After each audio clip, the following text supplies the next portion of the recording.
राम कथा। प्रभु श्री राम की संपूर्ण कथा।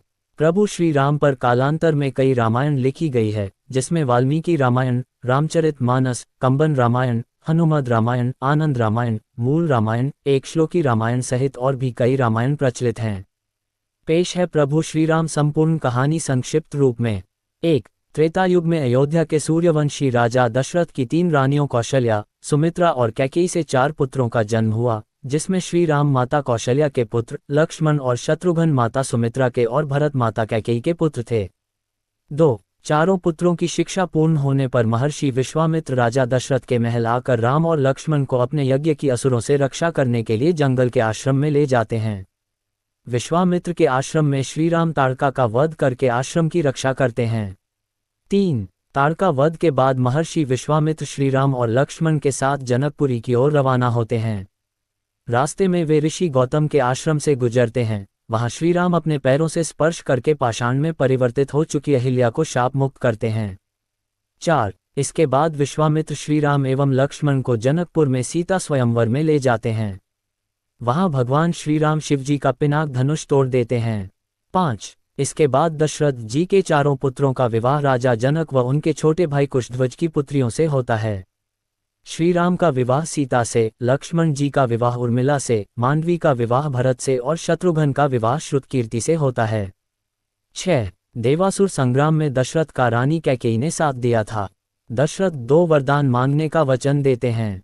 श्री राम के राज्याभिषेक की तैयारी के दौरान मंथरा के उकसाने पर रानी कैकेयी श्री राम को 14 वर्ष का वनवास और अपने पुत्र भरत को अयोध्या का राजा बनाने का वरदान मांगती है।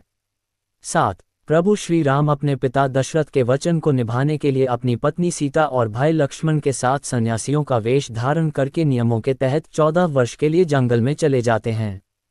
8. प्रभु श्री राम, लक्ष्मण और माता सीता को निषादराज केवट नाव से गंगा पार कराते हैं।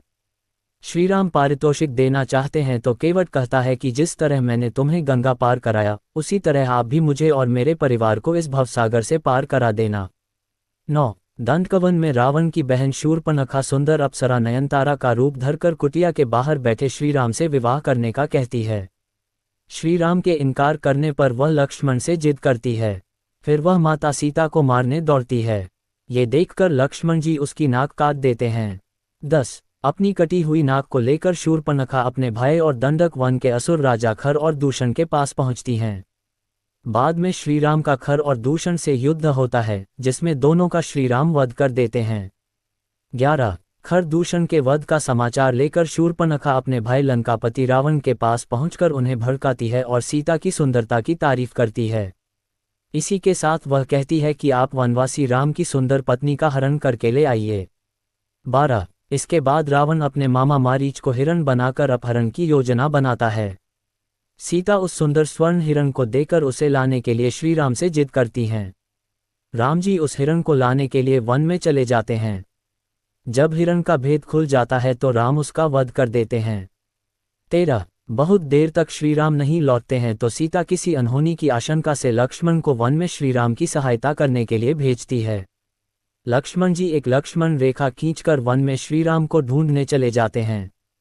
14. लक्ष्मण जी के जाने के बाद रावण सन्यासी का वेश धारण करके सीता से भिक्षा मांगता है और कहता है कि इस रेखा के पार आकर ही भिक्षा दे तभी ग्रहण करूंगा। माता सीता ये गलती कर देती हैं और तब रावण अपने असली रूप में आकर अपहरण करके सीता को विमान में बैठाकर ले जाता है। 15. रावण जब विमान से माता सीता का अपहरण करके ले जा रहा होता है तब रास्ते में गिद्धराज जटायु उसे रोकने का प्रयास करते हैं और इसी प्रयास में रावण जटायु का वध कर देता है। 16. जटायु का अंतिम संस्कार करने के बाद श्री राम और लक्ष्मण सीता की खोज में निकल पड़ते हैं। खोजते हुए वे शबरी के आश्रम पहुंच जाते हैं। इसके बाद उनका हनुमान जी और सुग्रीव जी से मिलन होता है। सुग्रीव अपनी व्यथा श्री राम को सुनाता है। 17. सुग्रीव की व्यथा सुनकर राम जी बाली वध के लिए तैयार हो जाते हैं और सुग्रीव और बाली के युद्ध के दौरान राम जी बाली का वध करके सुग्रीव को किष्किंधा का राजा बना देते हैं। 18. सीता की खोज में जामवंत के कहने पर हनुमान जी को अपनी शक्तियों का आभास होता है और वे समुद्र लांघकर अशोक वाटिका पहुंच जाते हैं। वहां उनकी विभीषण से भेंट होती है। इसके बाद वे माता सीता को श्रीराम की अंगूठी देकर श्रीराम के बारे में बताते हैं। 19. इसके बाद हनुमान जी को मेघनाद बंधक बनाकर रावण के समक्ष खड़ा करता है तो वे रावण को श्रीराम के समक्ष समर्पण करने या युद्ध के लिए तैयार रहने के लिए कहते हैं। ये सुनकर रावण उनकी पूंछ में आग लगवा देता है। हनुमान जी अपनी जलती हुई पूंछ से लंका को जला देते हैं।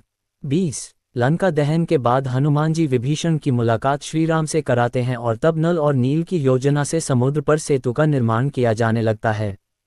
21 अंत में श्री राम बाली पुत्र अंगद को रावण की सभा में भेजकर समर्पण करने और शांति का अंतिम प्रस्ताव का संदेश देते हैं। रावण नहीं मानता है तो अंगद अपनी शक्ति का प्रदर्शन करके चेतावनी देकर लौट आता है। 22 इसके बाद राम और रावण का युद्ध होता है। तीसरे दिन के युद्ध में श्री राम का कुंभकर्ण से युद्ध होता है और तब कुंभकर्ण मारा जाता है।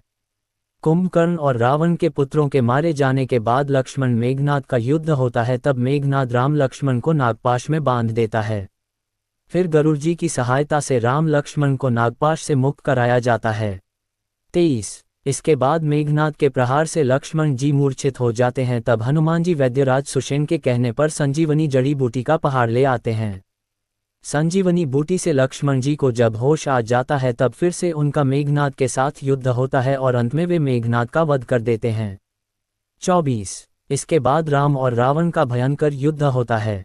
विभीषण के बताने पर श्रीराम नाभि में तीर छोड़ते हैं और तब रावण का वध करने के बाद प्रभु श्रीराम अपनी पत्नी सीता और भाई लक्ष्मण के साथ पुष्पक विमान में बैठकर अयोध्या लौट आते हैं। 25 अयोध्या में प्रभु श्री राम, लक्ष्मण और माता सीता का भव्य स्वागत होता है और बाद में उनका राज्याभिषेक होता है। राज्याभिषेक में हनुमान जी, सुग्रीव, जामवंत, अंगद सहित वानर सेना के कई लोग शामिल होते हैं। इति राम कथा।